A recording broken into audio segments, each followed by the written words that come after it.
Hello good evening everyone. तो आज हम करने वाले हैं sixth part previous year questions का, जो टीजीटी नेचुरल साइंस DSSB के 2014 क्वेश्चन पेपर से मैं करा रही हूँ आप लोगों को। इसके बाद और 2018 एंड 2021 के क्वेश्चंस भी मैं आप लोगों को आगे कराने वाली हूँ। तो देखते हैं first question. With P for proton and N for neutron, the nuclear forces have strength in the order. कौन से ऑर्डर में न्यूक्लियर फोर्स होता है? तो सबसे पहले आपको ये समझना होगा कि न्यूक्लियर फोर्स होता क्या है। न्यूक्लियर फोर्स होता है force of attraction between the nucleons. Nucleons क्या होते हैं? जो न्यूक्लियस में प्रेजेंट होते हैं, यानी प्रोटॉन एंड न्यूट्रॉन। तो प्रोटॉन और न्यूट्रॉन के बीच में जो फोर्स ऑफ अट्रैक्शन होता है उसको बोलते हैं न्यूक्लियर फोर्स। और ये कौन सी ऑर्डर में होता है, यानी जो स्ट्रेंथ है वो कौन से ऑर्डर में होता है?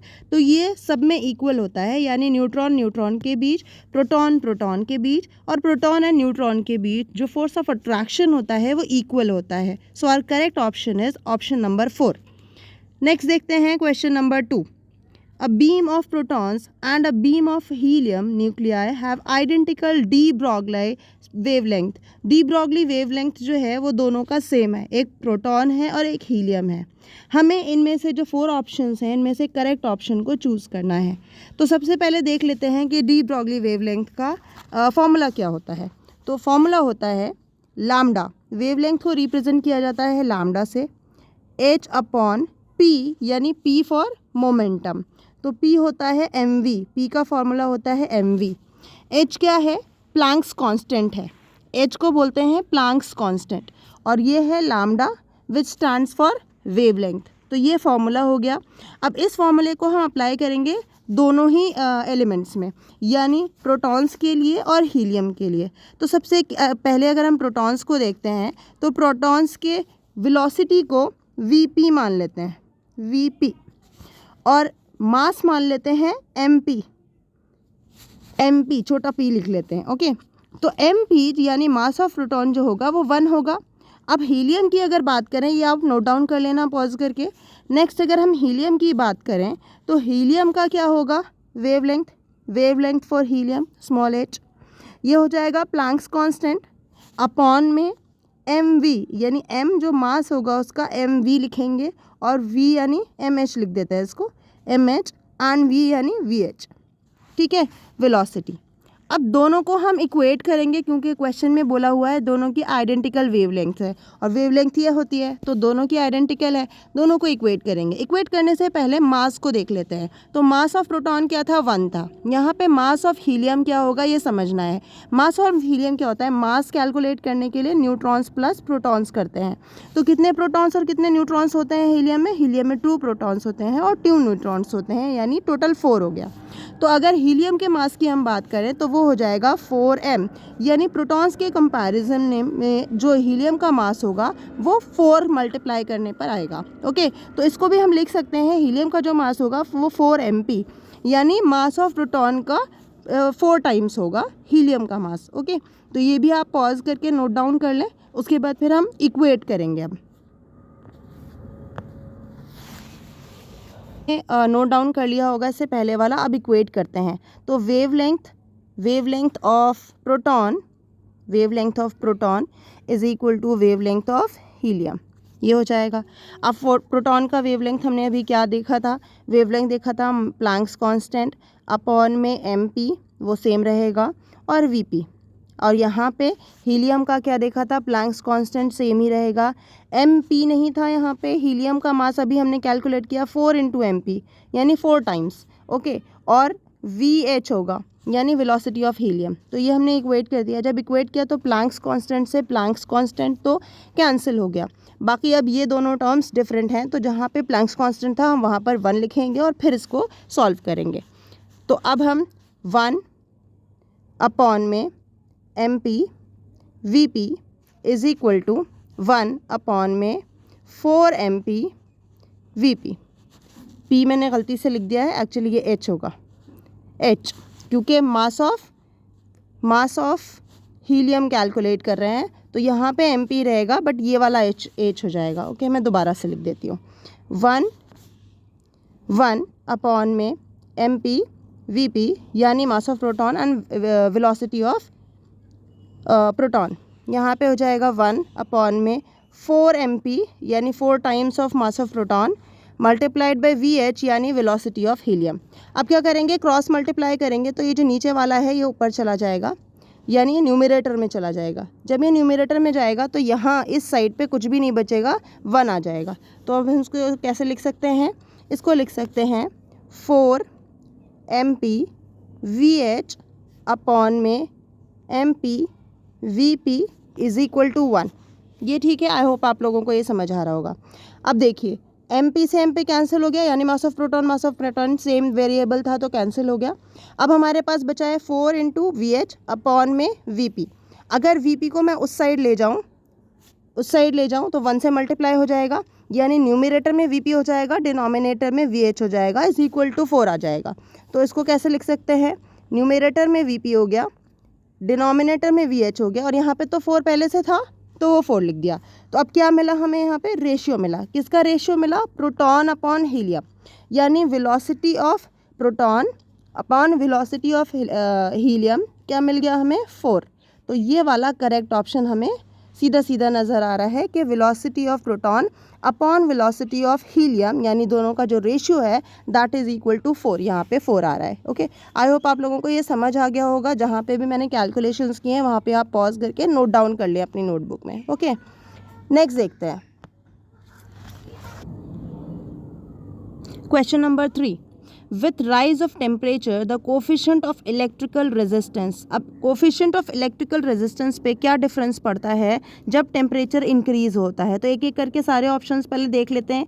Decreases for a thermistor. Thermistor क्या होता है, एक रेजिस्टर होता है जिसका टेम्परेचर के साथ रेजिस्टेंस डिक्रीज होता है, यानी रेजिस्टेंस डिक्रीज होगा अगर टेम्परेचर इंक्रीज हो रहा है। ओके, नेक्स्ट देखते हैं increases for a doped semiconductor. Doped semiconductor का मतलब है, डोपिंग का मतलब होता है addition of some impurity to alter the resistance of semiconductor, यानी सेमीकंडक्टर के रेजिस्टेंस को चेंज करने के लिए कोई इम्प्योरिटी डाली जाती है। तो जब इम्प्योरिटी डालते हैं तो उसका रेजिस्टेंस डिक्रीज हो जाता है, यहाँ पे इंक्रीज लिखा है। बाकी के और ऑप्शन देखते हैं, उसके बाद करेक्ट ऑप्शन पे आते हैं। थर्ड ऑप्शन है डिक्रीजेस फॉर टंगस्टन वायर, यानी टंगस्टन वायर का टेम्परेचर इंक्रीज होने के साथ टंगस्टन वायर का जो रेजिस्टेंस है, कोफिशिएंट ऑफ इलेक्ट्रिकल रेजिस्टेंस है, वो कम हो जाता है, ऑप्शन में बोल रहे हैं, बट एक्चुअली ये इंक्रीज होता है क्योंकि जो इलेक्ट्रॉन्स हैं, इलेक्ट्रॉन्स में कोलिजन होता है और कोलिजन की वजह से टंगस्टन वायर में टेम्परेचर के इंक्रीज होने के साथ इलेक्ट्रिकल रेजिस्टेंस भी इंक्रीज होता है। नेक्स्ट ऑप्शन देखते हैं, मे इंक्रीज और decrease for a pure semiconductor. तो प्योर सेमीकंडक्टर के लिए हमेशा टेम्परेचर की इंक्रीज़ होने के साथ जो रेजिस्टेंस होता है वो हमेशा डिक्रीज़ होता है, इंक्रीज़ या डिक्रीज़ नहीं हो सकता, सिर्फ हमेशा डिक्रीज़ होता है। और अगर उसमें हम ऐड करेंगे यानी डोपिंग करेंगे तो डोपिंग के साथ क्या होगा, या तो इंक्रीज़ हो जाएगा या डिक्रीज़ हो जाएगा, depending upon the amount of impurity. जितना इम्प्योरिटी हमने ऐड किया है उस पर डिपेंड करता है कि इंक्रीज़ होगा रेजिस्टेंस या डिक्रीज़ होगा।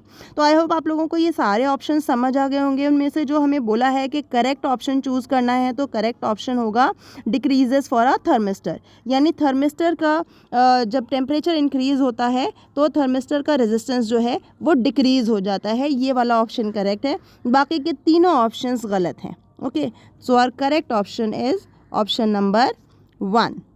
नेक्स्ट देख लेते हैं question number 4। For a harmonic oscillator, the graph between momentum and displacement would come out as, यानी हार्मोनिक ऑसिलेटर का जो ग्राफ बनेगा वो कैसा बनेगा, हमें ये पूछा गया है। तो हार्मोनिक ऑसिलेटर का जो ग्राफ बनता है वो हमेशा बनता है एक्लिप्स। तो ये आपको याद रखना है कि एक एक्लिप्स होता है इसका ग्राफ। ओके, किसके बीच में है, मोमेंटम और डिस्प्लेसमेंट के बीच में जो ग्राफ बनता है वो हमेशा एक एक्लिप्स होता है।